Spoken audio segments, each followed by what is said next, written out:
Now at 6 and streaming on CrossroadsToday.com, a fourth person is in custody accused of robbing a grocery store Tuesday afternoon. Governor Greg Abbott visits Israel. How Texas plans to pledge support up ahead. And a Sonic employee dead after an altercation. The gunman just 12 years old at the time.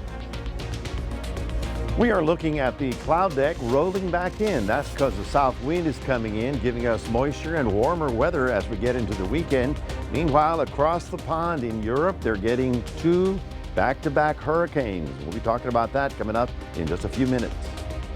And the athlete of the week scored the most touchdowns he's ever scored before. See how many in sports. You're watching 25 News now at 6. Good evening and thank you for joining us. I'm Don Brubaker. And I'm Karina Garcia. Victoria police arrested 28-year-old Dallas Lauper Wednesday afternoon. He's charged with driving while intoxicated with a child and endangerment of a child. He was taken into custody after police say he passed out while driving his SUV at the corner of Camilla and Mockingbird. A 3-year-old daughter was in the back seat. Victoria police arrested a total of 4 suspects following a robbery Tuesday afternoon at a grocery store. 25-year-old Latravia McNeil was picked up at a house in the 600 block of Timberline Drive. He faces multiple charges, including 2 counts of tampering or fabricating physical evidence, aggravated robbery, and engaging in organized criminal activity. 3 other men are charged in the robbery. An Austin County businessman says he'll challenge Stan Kitzman for the House District 85 seat in the upcoming March primary. The El Campo Leader News reports the owner of Sealy Technical Services, 40-year-old Tim Greason, works with the design of boats and barges and serves on Texas A&M's Task Force 1, assisting with disaster relief efforts. In this Texas constitutional amendment election, Proposition 13 would increase the mandatory age of retirement for state justices and judges. The mandatory retirement age for state justices and judges would rise from 75 to 79, and it would also increase the minimum age to retire from 70 to 75. Election day is next Tuesday, November 7th.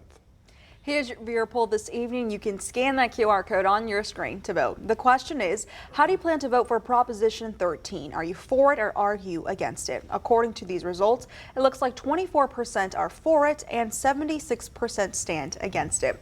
We want to hear from you. Come to crossroadstoday.com/vote to take part. And we're going to have an update on 25 News now at 10. And early voting continues tonight until 7 p.m. You can also vote Friday from 7 a.m. to 7 p.m. Vote at the Dr. Patty Dotson Public Health Center, 2805 North Navarro in Classroom A. So far, 2,184 people have voted early. And now let's take a look at your forecast with Chief Meteorologist Mac Bettis. Thank you very much, Cuddy. Now we start with another part of the world, but it is going to be an enormous story. If you thought a Category 5 hitting Acapulco was bad, this is virtually a hurricane. Now, obviously, a hurricane is from the warm waters. This is a powerful windstorm rolling across Europe. Here's Spain, here's France. Normandy Beach has just had a wind gust of 158 miles an hour. There's about 1 million people without power because of the howling winds, and this is only the first of storms. And we'll be talking more about that coming up a little bit later on. Back to you. Mac, thank you. Secretary of State Anthony Blinken departed for Israel today in the second trip to the region since the war was sparked by Hamas militants in southern Israel. Blinken will visit Israel and Jordan, aiming to reiterate American support for Israel, but also to push to ensure humanitarian aid reaches Palestinians in Gaza. The trip comes after President Biden suggested a humanitarian pause in Gaza to let aid for Palestinians and let out foreign nationals. House Speaker Mike Johnson reaffirmed House Republicans' commitment to passing legislation for aid to Israel, and in his first briefing as Speaker, Johnson rejected calls for a ceasefire. And now, as Israel begins the next phase of its war, it's been kind of disturbing to us. I've heard Democrats suggest that there needs to be a ceasefire. Let us be clear. We've been very clear about this. There was a ceasefire. It was before October 7th, and Hamas broke it. And Israelis suffered unspeakable acts of evil, as you've heard even recounted here this morning. Israel doesn't need a ceasefire. It needs its allies to cease with the politics and deliver support now. He also said he intends to cut government spending and reduce the size of the federal government to pay for American aid to Israel. Governor Greg Abbott flew overnight to Israel to reaffirm Texas' support for the Middle Eastern nation. His office released a photo of the governors and Israeli Prime Minister Benjamin Netanyahu. The governor said in a statement he wanted to learn more about how Texas can assist Israel in its war against Hamas. Governor Abbott said he will meet with Israeli officials and visit with victims. It is his third trip to Israel since he was elected as governor in 2014. Authorities in North Texas have made another arrest in the May shooting death of Johnson County Sonic worker. The accused gunman in the case is just 12 years old, but his mother says he was manipulated by his aunt into gunning down the victim. Officers arrested the aunt, Ashley Marlejo, Wednesday and charged her with manslaughter in the deadly shooting. Gomez insisting it is Marmolejo who is to blame for much of this tragedy. You're saying he was manipulated by his aunt? Yes, he was manipulated by his aunt. But he didn't even knew where the gun was. 20-year-old Angel Gomez, Ashley Marlejo, and their then 12-year-old nephew were at a Sonic drive-in last May when police say Gomez began urinating in the parking lot. Matthew Davis, the employee at the restaurant, confronted Gomez and the two began to fight. Police say the 12-year-old boy pulled out an assault-style rifle and fired 6 shots. The boy could face 40 years in confinement. Davis, who had a 10-year-old son, died later at the hospital. Prosecutors called more witnesses Thursday in the murder trial for Caitlin Armstrong, who's accused of shooting and killing pro cyclist Anna Mariah Mo Wilson in May 2022.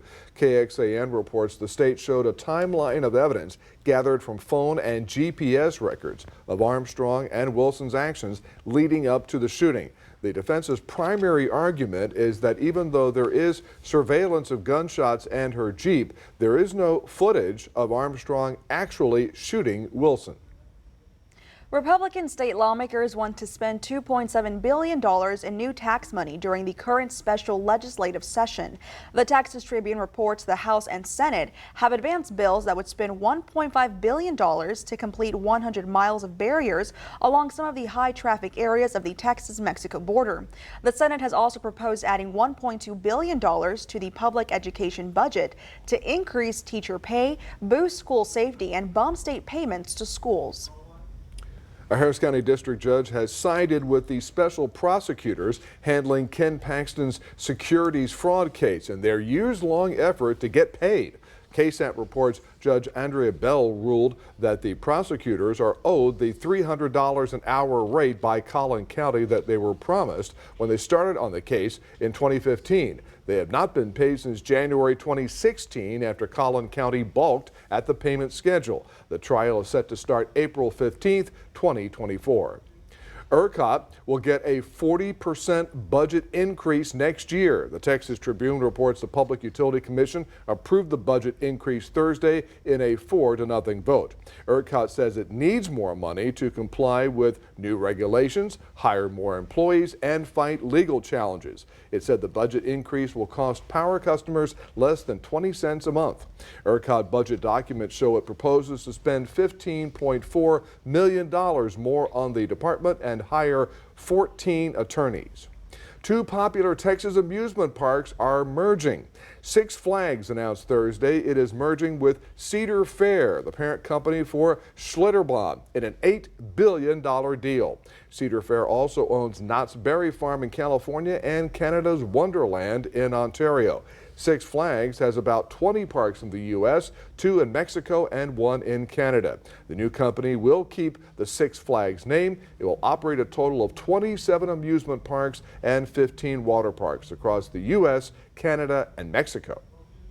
Gas prices in Victoria continue to fall. AAA Texas reports the average gas price per gallon in Victoria is $2.78 a gallon. That is 12 cents less than a week ago and 55 cents less per gallon than it was 1 month ago. AAA Texas reports the average price per gallon in Texas is $2.93. Remember to subscribe to our YouTube channel, Crossroads Today. Hit the like button and click the notification bell. Then you can see Crossroads Today on YouTube. And stay with us. Governor Abbott's migrant relocation strategy sparks a new crisis in Chicago. Coming up on 25 News now at 6, how one church is helping. Also ahead, decades after the 1996 killing of Tupac Shakur, the murder suspect appears in court today.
The man charged with murder in the killing of Tupac Shakur back in 1996 was in court today.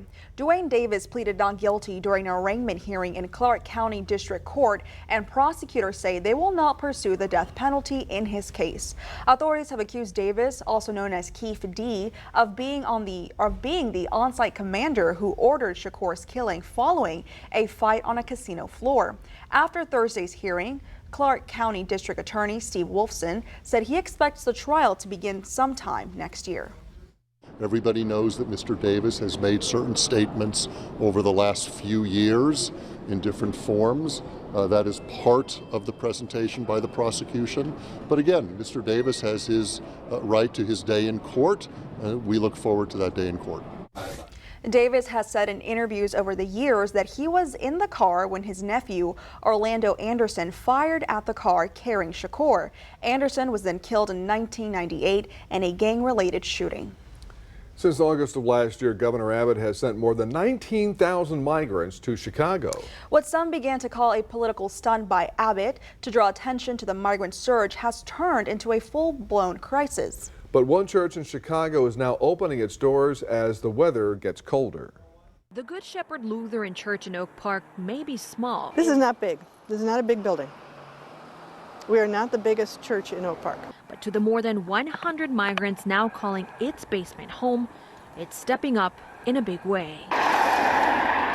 Reverend Kathy Nolte opened up her church doors Tuesday at midnight after she got a call from Oak Park Village staff asking her if she could house migrants who were sleeping outside the police station in the Austin neighborhood. With temperatures dropping, volunteers were calling the Oak Park police to see if they would take them in. I said I will be at the church in 15 minutes, and 15 minutes later I was here, and people were coming in the door. By 1:30 in the morning, there were all these people that were settled and ready to go to bed. People already dropping off donations and volunteers also jumping into action. Jory Zalazar helped the migrants bring their belongings to the church. I don't like to see people go through this. Pastor Nolte calling for translators and places to provide the migrants with showers and laundry services, and urging other churches to follow their lead, especially because they're now at capacity. More churches need to be opening up their basements to figure out what we're going to do. Now, despite this move, there are still dozens of migrants and families here at the police station in Austin and many others throughout the city. Jefferson and his family were not able to join the group who are now staying at the church. Entre los cuatro dentro de nuestra carpa en realidad. He spent the night outside Tuesday along with his wife, toddler son, and 1-year-old Zoe. Keeping warm, he tells us, by huddling together. They'll be able to move inside the police lobby. Sí se siente un poco fresco, pero no. Jefferson says he's counting the days until he can get a work permit to provide shelter for his family, just like so many others here. Maribel Gonzalez, CBS 2 News. Toyota is recalling certain vehicles due to potential fire risks. The recall involves 1.9 million RAV4 SUVs with the model years 2013 to 2018. Toyota says it needs to fix problems with batteries that can shift during forceful turns and potentially cause fires. Smaller 12-volt batteries in the vehicles may not have been clamped down properly and could cause a short circuit. Toyota did not confirm if the problem caused any injuries or crashes. The United States Air Force and Space Force have raised their recruitment age limit. The age limit for new enlisted and officer recruits is now 42. The Air Force says it made the change because of a lack of applicants. This year's recruitment target was missed for the first time since 1999. Earlier this year, the Air Force relaxed tattoo and prior drug usage regulations. The new age limit is predicted to bring in an additional 50 recruits per year. This weekend, the Texas Bucket List TV show will feature the Cajun Wok. The restaurant is located at a convenience store in the 1200 block of North Bend Wilson Street. The Cajun Wok features fried fish and a popular shrimp hot box. The Texas Bucket List says the style of cooking at Cajun Wok is somewhere between hibachi and Louisiana seafood boil. The Texas Bucket List airs on ABC KVU TV Sunday at 4 p.m. Getting hungry already. Anyway, folks, the cloud deck's rolling back in. Not to worry, I don't see any rain. What this is just that humidity that had been blown out to sea. Current temperature is at 65 degrees, and we managed to get up to 70 today. Tomorrow, we'll be looking at about 75 to 80 degrees, and this morning we were at 40, not in the 30s. But the next couple of mornings will be a little bit milder for those of you early birds that like to get out there. We'll be talking about what to expect for the rest of the week and about those huge storms that are happening in Europe tonight. All that coming up in just a moment.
Welcome back, everybody. We started off with a really nice sunny day, and then the clouds rolled in, and people are going, wow, it's the clouds, it's getting dark. No, not to worry. All this is the Gulf moisture. Since our winds turned around to the southeast today, as they get stronger and stronger, we'll see all that Gulf moisture that got blown out to sea to roll back up into the area. But we're only looking for warmer weather and partly cloudy conditions, so not to be any kind of problem. Also, you'll notice this is the freeze warning map. Freeze warnings are gone for all of Texas, so everybody's going to be milder for tonight and the next couple of days. In fact, only looks like Atlanta has a chance for touching frost. Now, here's future temperatures. We start this evening.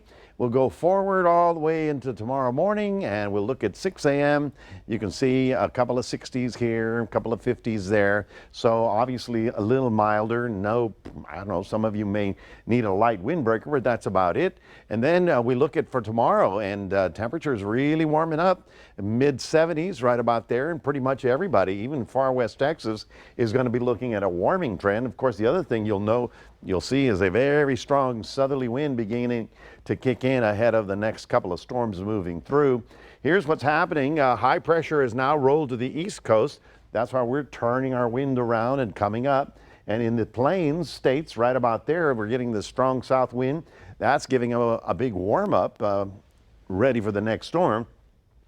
Midwest is still on the cool side, but this is what's going to be warming well into the 70s. Up to the north, we're watching storm number 1. Not to worry about that one. That one's not moving in our direction. We're just looking for the moisture in the cloud deck to sort of roll back in, but I don't really see any significant rainfall over the next 5 to 7 days. Now, up here, we've got Pacific Storm number 2. That may have something to do with it. That's in the 8 to 10 day time period. We're not going to worry about it just yet.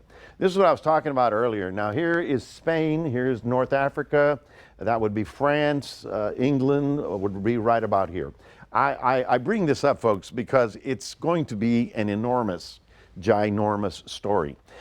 We're looking at 150-mile-an-hour winds blowing across all of Europe tonight. Right now, they have probably over 1 million, 2 million people without power, and that's just the beginning of it.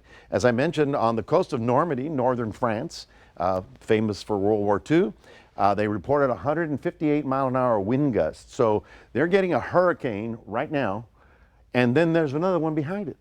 Here's storm number 2, which will slam all of the European states. I'm talking from Spain to Norway. We'll be dealing with howling windstorms, not particularly cold, but it's going to be wind and rain, and of course, lots of trees down, lots of powers, lots of flooding. It's 3 times the size of a Category 5 hitting Acapulco. Imagine that. So this is a big thing, and I thought you might need to know about it. You might have family or friends out there. Looking for a 77 tomorrow, a little bit of cloud cover, but not a bad looking day. Looking for a high tomorrow is 77 in Cuero. And as I mentioned, as we get to the weekend, we start seeing temperatures in the low 80s, staying like that all the way through early next week. That is your 7-day forecast. Reminding everybody, we do have a QR code. Love for you to scan that. Put Crossroads a day on your phone. Right, Karina? That's right, Mac. And now here is Sports Director Gino Perez. Thanks, Karina. The Texas Rangers are the World Series champions. We see how they did it after the break.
At Crossroads, the Athlete of the Week's game could be described as amazing, fantastic, phenomenal, absurd, dazzling, monumental. I could go on, but instead, let's hear from the Division I commit about his monster game. The 6-foot, 205-pound running back from Tidehaven gave the Bowling Bulldogs something to be scared about heading into the weekend before Halloween by running all over the field and having his best game ever. Joseph Dodds said the game plan was to take it to them and never let up. I mean, it felt good. I mean, that's probably like my first actual breakout game. Most of the games I'll probably play like one half because we'll probably be up high. But, I mean, it felt great. I needed that. Dodds' parents gifted him a necklace with the number of his jersey, and it has his name on the back. He is the youngest of two and realizes how important family is. I mean, it's great. I mean, having a good support system makes me feel great about myself. I mean, I couldn't imagine doing all this with no support. Yeah, my family's always coming to support me. Mainly, especially my mom. Like, she has a jersey with my number on it and all that. The senior has decided to take his talents to Waco to join the Baylor Bears on scholarship next season. He had multiple other offers from Division I schools, including the Texas Tech Red Raiders and the Missouri Tigers. The reason he decided to go with the green and yellow is because it's a lot closer to home, and the other is because weather played a factor.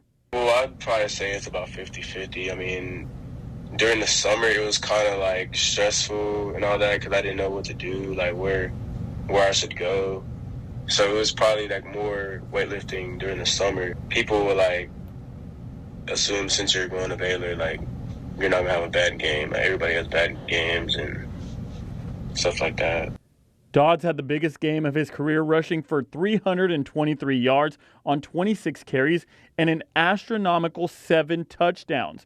His goal is to reach 2,000 yards this season, and he's halfway there. But keep in mind that he normally plays only half the game since his team is so dominant. This was the easiest athlete of the week of the season, with Joseph Dodds having 7 touchdowns and 323 yards. And also a dominant performance was the Texas Rangers last night. Let's see how they won the World Series. The Rangers were no hit through 6 innings, but Texas had 3 hits in a row to bring in the first run of the game. And this one with some help from the Diamondback center fielder who muffs the ball, and it goes all the way back to the warning track to bring in 2 more runs. But not long later, in the top of the 9th inning, Marcus Semien would crank one in the top of the 9th to add the exclamation point on the night, and this would be the final strike and out of the game. The Rangers are champions for the first time ever, and the parade will be in Arlington tomorrow at 1 o'clock if you make the trip. Well, that's your sports. Don and Karina, back to you. Thanks, Gina. We're going to be back in a moment. Over 50 years after they broke up, the Beatles released their very last new song today.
Ladies and gentlemen, the Beatles. The last song the Beatles ever recorded was released on Thursday, decades after John Lennon wrote it and more than 50 years after the band split. Lennon recorded a demo of his vocals for the song titled Now and Then in the late 1970s. His widow, Yoko Ono, gave the demo to the remaining Beatles members in 1994. Paul McCartney and Ringo Starr took almost 3 decades to work on the song. AI was used to isolate Lennon's voice from a demo track for the 2021 docuseries The Beatles Get Back. And now it has been released as of today. The B-side is Love Me Do, the Beatles' first ever single that was released in Britain 61 years ago. Do you think they're going to play it on the radio? Those young kids? Yeah, even know. yeah, the Beatles was generational. I hope they do. In the late 2000s, the Beatles put out a CD called One. It had all the Beatles number ones, and people said, no one will buy this. It was the number 1 selling CD that year. Yeah. Oh, still, that the writing team is the world's greatest writing team ever, right? I would agree with that. I would think so too. Yeah. So let's, but who is the walrus really is what we need to know. I don't know. We can work it out. We can. Yes. Well, try to see it my way. Okay. Oh my, this could go. Oh, this could go on for hours. How's the weather on Penny Lane? Hey, Oh, my okay, all goodness. right, well, all right. Across the universe, here's the forecast. We are looking at warming weather, getting up to the 80s over the weekend. Pretty good for any outdoor activities or parades or festivals or anything like that. We're going to stay dry for about 5 to 7 days, and then we'll watch for rain on the 8th to 10th day, but that's a while from now. Alrighty, Back to thank you. you, Mac. All right. Thanks for joining us. We hope to see you back here tonight for 25 News Now at 10.